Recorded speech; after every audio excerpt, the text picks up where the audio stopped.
Hi guys, pahinga muna kami rito sa rest area.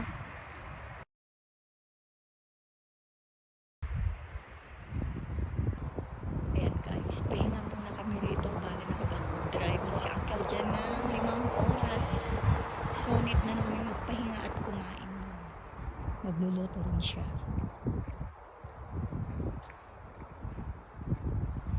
Magluluto ng lunch namin.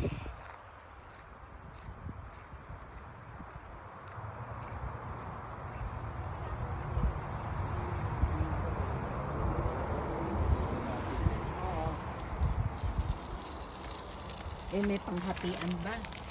May kutsilyo tayo. Yun ang imang ko naman.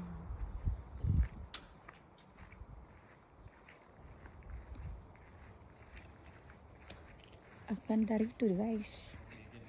Meron din siyang lake. Hindi ko alam kung anong lake to.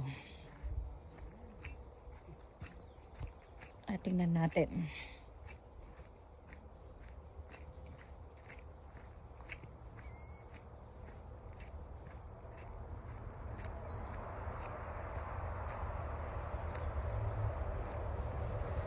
Ayan. Ang ganda ng view.